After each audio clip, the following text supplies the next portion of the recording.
So last month I bought a lamp. It has a switch on it, turns on and off. I did put a dimmable bulb in it, but the switch does not support dimming. So unfortunately it's either off or full brightness. I did start looking into some options on how to make it dimmable without actually changing the switch on the lamp. I found some plugs that you can manually adjust that essentially limit the current going to the actual bulb or to the outlet, which then makes the lamp dimmer. If you turn it up, makes it brighter. But fiddling around with something like that and then having it statically set did not seem ideal. Up until this point, I don't have any home automation. I don't have any smart bulbs. I don't have any smart thermostats. But after I started looking into my options with this lamp, it started leading me towards home automation options. Given all the other content on my channel, I obviously don't want to use something that's in the cloud, controlled by someone else. I wanted something I could self-host, control on my own, yet could still have full automation. And then the more I looked into it, the more I thought it'd be nice to have something where the lights could start turning on at dusk. They could then ramp up in brightness as the night went on. Once it started getting towards the time I wanted to go to sleep, the lights would start to dim down until they turned off. I also thought it'd be nice to have something where it could turn on and off on a schedule when I am not home or on vacation. Whether or not this actually would deter a potential robber into thinking someone's home, I don't know, but it seemed like a nice feature to have. And so what I settled on was using Home Assistant with Z-Wave. Z-Wave is a wireless protocol that lets you control different smart devices if they support Z-Wave. There's alternates like Zigbee, which I also looked into. But what I found is that Z-Wave has been around for a while and they seem to have better security, which was extremely important to me. Regardless of the security though, I'll be placing it on a separate VLAN on my switch. This will let me keep an eye just on the Home Assistant traffic and the Z-Wave traffic, along with keeping it separate from actual LAN traffic. But what this boils down to is I purchased a lamp and that gave me an excuse to now look at some more self-hosting home automation that I can explore, and this is where we're at. But before we get into it, I do want to mention that I truly believe that given enough time, anyone can pretty much figure out anything. But if you are someone that prefers to spend money in order to save time, I do offer paid consultations. You can head on over to sideofburritos.com and then click on the schedule consultation button. Whether that's GrapheneOS or you're looking to get into self-hosting, or maybe you're a business looking to improve your overall security and privacy, I'm happy to help. So again, sideofburritos.com and then click on the schedule a consultation button. So I don't have an actual top-down camera setup, but I did find out I could clip a tripod to my monitor stand and it looks pretty good. So let's see how this goes. So here's the hardware I mentioned. It's the Home Assistant Connect ZWA-2. Thank you, Jeff Geerling, for posting a video on this. Kind of led me down that path instead of going with a third-party option. So inside the box, it's pretty straightforward. We have the base. On the back, there's a single USB-C port along with a reset button. We then have the rather large antenna.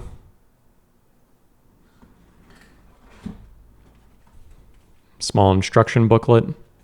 And then lastly, a USB-A to USB-C cable, which is cloth braided, pretty nice. And that's convenient since Raspberry Pis all have USB-A on them. And that's what I'll be using.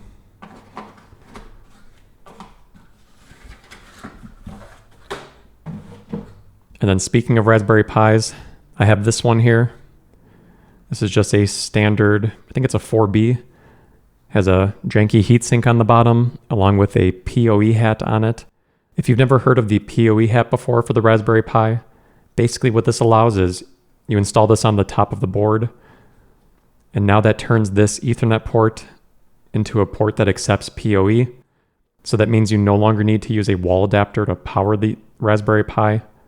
As long as you have a PoE switch, you plug in the Ethernet cable that provides network connectivity along with power, and you can save yourself a cable.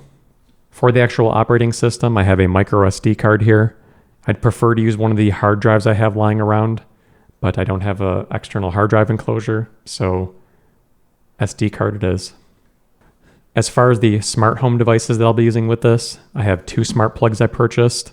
This is a Zeus smart plug, and this is a Ministone smart plug. The reason I got two different ones, the Zeus comes highly recommended. Thanks again, Jeff Geerling, for that one. but this only supports on and off functionality, which is not what I'm looking for with my lamp. But this one, the Ministun, this one does support dimming, so I'll be using this for my lamp. This one I'll be using with my Christmas tree for testing, but long term I do have a device that I want to be able to turn on and off remotely, and that's what I'll be using this for. On a side note, in case you're wondering where the CubesOS video is, that'll be coming shortly. I had to purchase an adapter so I could record the CubesOS screen from my current laptop. I tried to film it with a camera. It looked terrible. I wouldn't want to watch a video like that, so I'm not going to make you watch one like that either, but that one will be out shortly. So with the SD card installed, let's go back to Home Assistant's website. Get started. Home Assistant does have official hardware, which is pretty cool. I did not purchase one of these. I'm going to be using the Raspberry Pi. But if you don't feel comfortable using a Raspberry Pi, they do have some plug-and-play options. Let's get started with the Raspberry Pi. This is a Pi 4, so it should work. Micro SD card. You do need an Ethernet cable required for installation. After that, it can work with Wi-Fi. I will be keeping this on Ethernet though, plugged into my PoE switch. First step, download and install Raspberry Pi Imager. Just had to update Raspberry Pi Imager quick. Let's go back to the guide. So I have a Raspberry Pi 4. Next, what OS do I want to use? Looks like other specific purpose OS. Looks like they actually have Home Assistant in here, according to the guide. Home automation. There's Home Assistant. We're going with Home Assistant OS. This one. This is the actual kits that you can buy from Home Assistant, but we're using the Raspberry Pi, so it's going to be this one. Storage, that's the one I plugged into my computer. Next, writing, write. You're about to erase, I understand. While that finishes up, let's check on the next step. Eject the SD card and then start up your Raspberry Pi. I think this is almost done verifying. Currently testing out OBS to record these videos, so it seems a little bit easier to see the windows. Looks good. Finish. So now for this setup, since my switch is not over here, I'll show you what I'll be doing. I'm going to insert the SD card into the Raspberry Pi. That's good.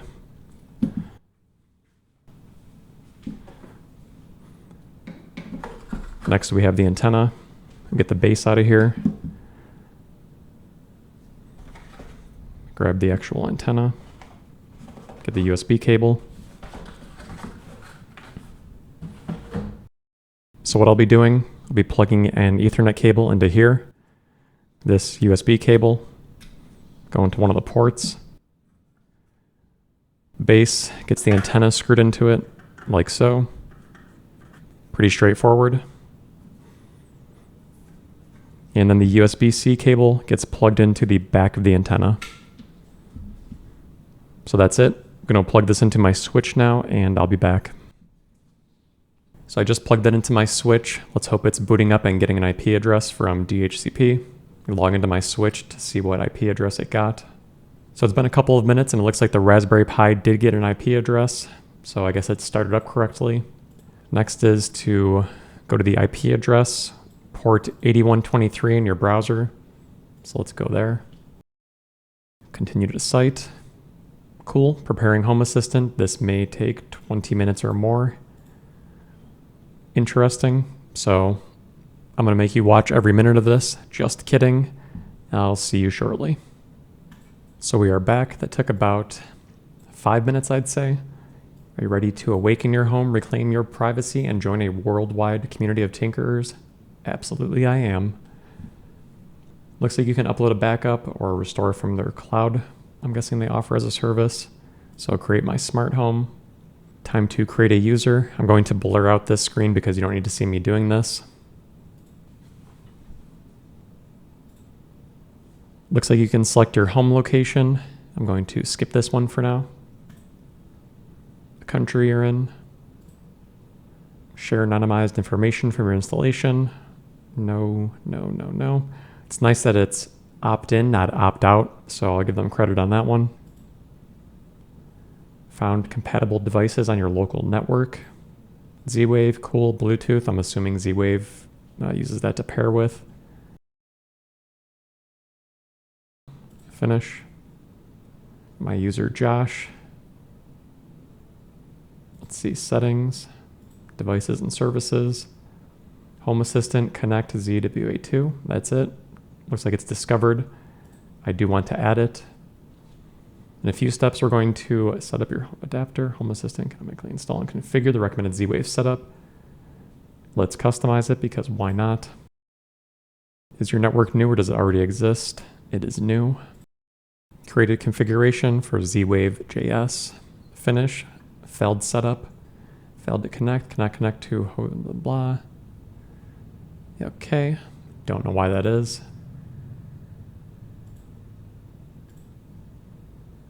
Just reloaded it and it did find it, so I guess it did work.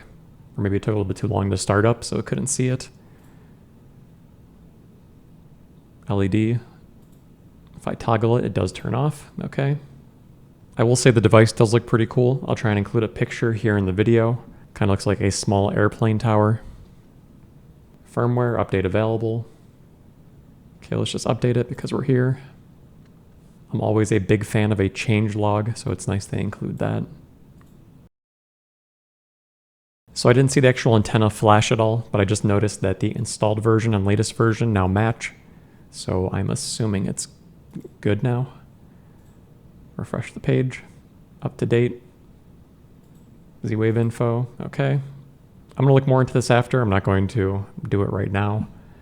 But I do want to try and connect one of the outlets that I purchased. So overview, map, not in Amsterdam, but that's the default location. Energy. Okay.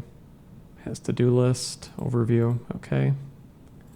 Media, I'm guessing what it can save from devices or if you have cameras hooked up, which I might try and pair some home security cameras I have to this. Okay, so just looking so far, I will say, a little confusing at first. Okay, here's the plus button. Want to add a device, add a Z-Wave device.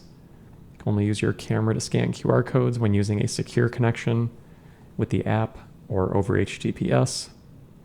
Okay, well I'm not going to scan with my camera, so I guess I'll use the QR code manually. Let's get back to the top-down view quick. Every smart device does have a QR code on it. Let me not show these on camera since that'd be a security issue. Actually, this one, yeah, on the side here, we do have a QR code, which I'm not going to show you, but here's the plug.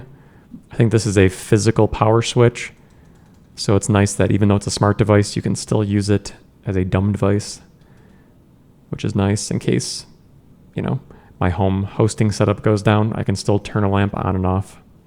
Okay, looks like I need to scan it with my phone so I can get the QR code since the QR code does not list it. Okay, so I scanned it with my phone. I think this is about 100 characters. I'm just going to send it to myself on Signal quick so I can copy and paste it because I'm not typing that in. So I guess long term, it'd be good to put in HTTPS proxy in front of this or use the app so that you don't need to do this manually every time you want to add a new device. Either way, it's always a good idea to use HTTPS, so I will be adding that later. I run Nginx Proxy Manager on my home hosting or self-hosting setup, so I'll just add it to that. So here's the code. It's going to be blurred out on the screen, but it is massive. Next, indoor smart plug. I guess it detects that from the code. Let me plug this in though so it can be on. So I just plugged in the smart plug. I heard a relay click inside of it.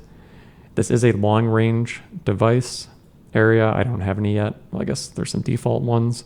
Just put living room, add device.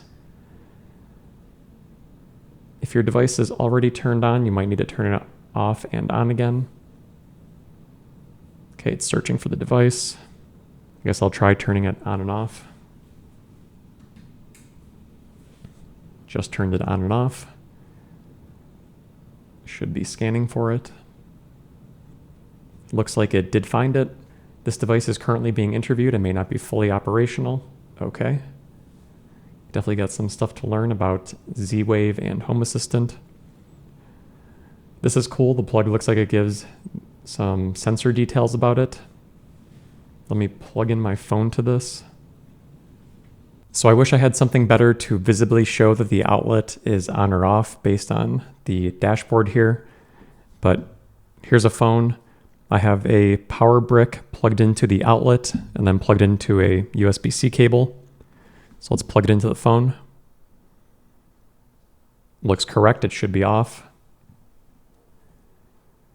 And I'm guessing controls, if I toggle this, then the phone should turn on. Heard the relay click. And the phone is now booting up. So that did work. We can see some stats here. Electrical consumption, 0.04 amps, 2 watts. The phone is currently charging at 9 watts. Okay. Looks like it is working. And if I turn this off, okay, there it is. Heard the relay click again in the outlet. And it's no longer charging. So one thing I was worried about is the, latency from when I toggle something to when the actual device reacts to that action. It seems almost instant if I click it. I feel like I'm hearing in real time the outlet going on and off, so it does seem near instant that this is working. I've seen some complaints, maybe it's some other protocols perhaps, or other devices, where there is some latency in it, which can be kind of annoying because you're wondering, did the actual action work? Is your setup not working? Is the device not working? But with this being instant, you can tell pretty quickly. So overall, I think that setup was pretty straightforward. It's always pretty iffy when you're dealing with hardware and software, how things are going to work. But it seems like the Home Assistant antenna worked very well with Home Assistant, as I would hope. So I'm going to go and play with this some more, work on some configurations, and I'll come back in the future with another video on what I have set up and some good things and maybe bad things I find out about it. So if you do want to set this up yourself, I do think it was pretty straightforward. Again, Home Assistant does have some first-party hardware that you can use. So if you're looking for something that might be a little bit better than a Raspberry Pi or a little more straightforward, then that is an option. So if you have any questions or comments or any tips on using Home Assistant or some cool things that you set up, feel free to leave those down below, and I'll see you next time.